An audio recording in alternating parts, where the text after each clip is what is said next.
on a 3 courageux qui ont réussi à s'extirper du peloton. Et on va le voir avec ces images du direct. Les premières images du direct, la dernière étape de Tirreno Adriatico, il reste 110 km à parcourir, 2 minutes et 40 secondes d'avance pour les hommes de tête. On les a subrepticement aperçus sur l'image précédente, ceux qui ont attaqué dès le kilomètre 0, même si on n'a pas vu le mouvement qui a réussi à créer l'écart entre le peloton et les hommes de tête. On a vu que Javier Miquel Asparen, que Dries de Bondt étaient de ceux qui souhaitaient être à l'avant. Eh bien c'est chose faite. Ils sont récompensés, ces deux-là, accompagnés de Roberto Carlos González, le coureur de la formation Solution Tech Nippo Rally. Qu'est-ce qui vous fait rire, mon cher Précise Steve? González, parce que Roberto Carlos... Ça vous rappelle quelque chose d'autre? 98, hein, Roberto était dans la défense, hein, face à Zizou et compagnie. C'est vrai, c'est vrai. Illustre arrière-gauche du Real Madrid notamment, puisque sinon, hein, ses équipiers seraient autour. Je pense. Ah, on a un Alpecin de Koenig là, qui a lâché. Dries de Bondt qui va se retourner, il va voir ses anciens équipiers. Ok, je les connais eux. Il est mort de rire. Ah non, pardon, c'est un rictus de douleur, mais il n'a quand même pas pu s'empêcher de se fendre d'un petit sourire. Voir Mathieu Van Der Poel revenir comme ça, comme un TGV juste derrière. Roberto Carlos se fait croquer par Mathieu Van Der Poel. Échappé, terminé.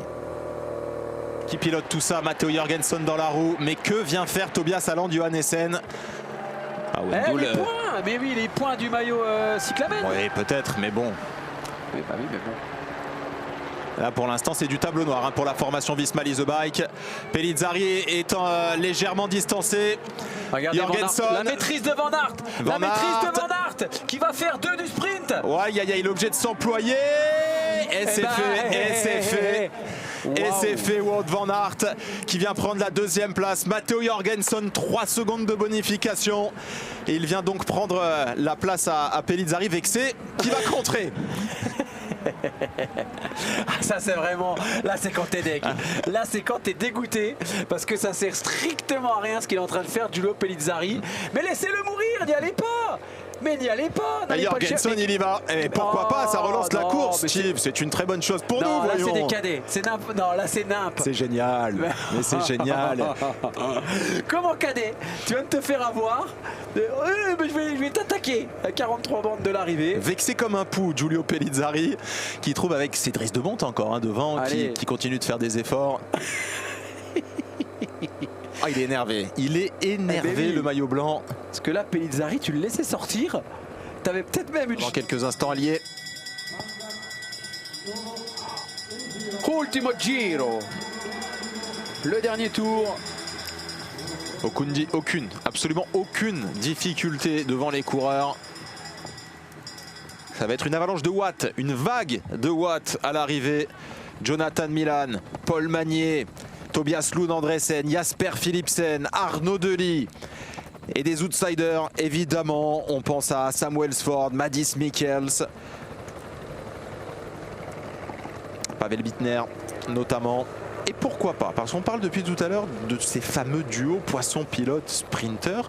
Il y a une équipe dont on n'a pas du tout parlé qui pourrait constituer ces duos. C'est la formation Visma Lease Bike. Parce qu'on a Filippo Fiorelli qui a une petite pointe de vitesse. Et on a Wout van Aert. Est-ce qu'on peut imaginer Wout van Aert sprinter alors que l'on est à 14 km de l'arrivée? Ouais, on peut l'imaginer. Bien sûr, on peut l'imaginer. Hein, placé juste avant le pif-paf. Fiorelli faire comme s'il attaquait juste avant le pif-paf.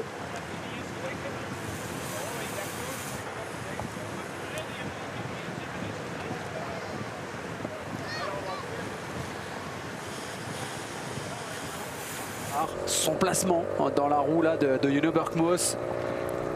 On a également Luca Mozzato. Hein, ouais, mais là j'ai l'impression que dans l'ordre c'est plus Froidevaux qui est derrière Mozzato. Alors que l'on tente sa chance du côté de la formation UnoX avec un certain Jonas Abrahamsen. Dans la roue avec son équipier Scarset il me semble. Là on a 2 beaux bébés. Ah, oui. On a 2 déménageurs. Et bonne chance à Alessandro Tonelli pour espérer rentrer. Alessandro Tonelli qui a déjà mené à bien une échappée. C'était sur le Tour de Valence il y a 2 ans de cela. Voilà, on a lancé Jonas Abrahamsen. Voilà, c'était le Voilà truc. un duo qui a bien fonctionné. Poisson pilote sprinter. Maintenant, c'est un sprinter de 7 km de l'arrivée. Ah, puis là, Jonas Abrahamsen, lui, il va se retourner, il va voir qu'il a 100 mètres d'avance et on va lui donner du grain à moudre. Avec ça, il adore être dans cette situation. Incroyable. Incroyable Jonas Abrahamsen. Surtout intelligent de la part de Jonas Abrahamsen. Il y a exactement 1 minute, on parlait des équipes de sprinteurs qui avaient été diminuées. Welsford, Milan, Dely, ils sont déjà tous coude à coude. Le virage. Oh là là, attention, attention, attention. Oh là là, Welsford, la chute, c'était sûr. Entre Welsford à droite et Milan, et beaucoup de coureurs qui sont partis au tapis. Paul Magnier peut-être. Ouais, Paul Magnier. C'est Paul Magnier qui est au sol malheureusement. Édouard Plancart a été touché. Et le leader français semble lui bien impacté par cette chute. Il se battait avec Welsford à droite, regardez. C'est Jasper Philipsen également qui est au sol et qui ne disputera pas le sprint. Ouais, Philipsen, Magnier. Aïe aïe aïe aïe, ça a touché, ouais. C'est vraiment épaule contre épaule entre Philipsen et Magnier. La chute pour le français. Mathis Michels également au sol. Aïe aïe aïe aïe aïe aïe aïe, juste avant les classiques de printemps qu'il avait visé, le tricolore, décidément pas verni sur Tirreno Adriatico. Il avait déjà lourdement chuté l'an dernier. Il n'y aura pas de sprint pour entre les deux. Il y a toujours un léger avantage pour Jonas Abrahamsen. Filippo Ganna dans ses œuvres, le vainqueur du contre-la-montre inaugural. Jonas Abrahamsen juste derrière. C'est Lorenz Rex qui va aller sprinter pour la formation Soudal Quick-Step. Il a Tobias Lund Andresen et Luca Mozzato dans la roue.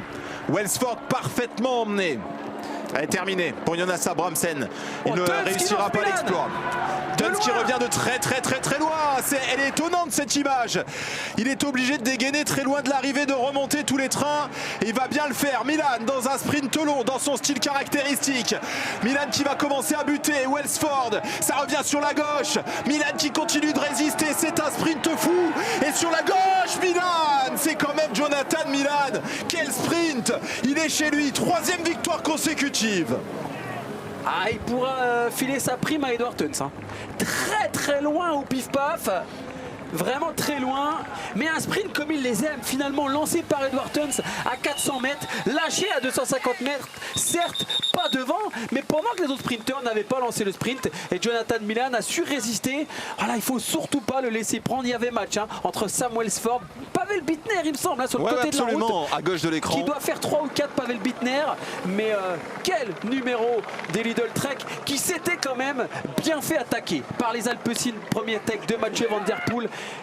Quelle course de Jonathan Milan, c'est Lorenz Rex.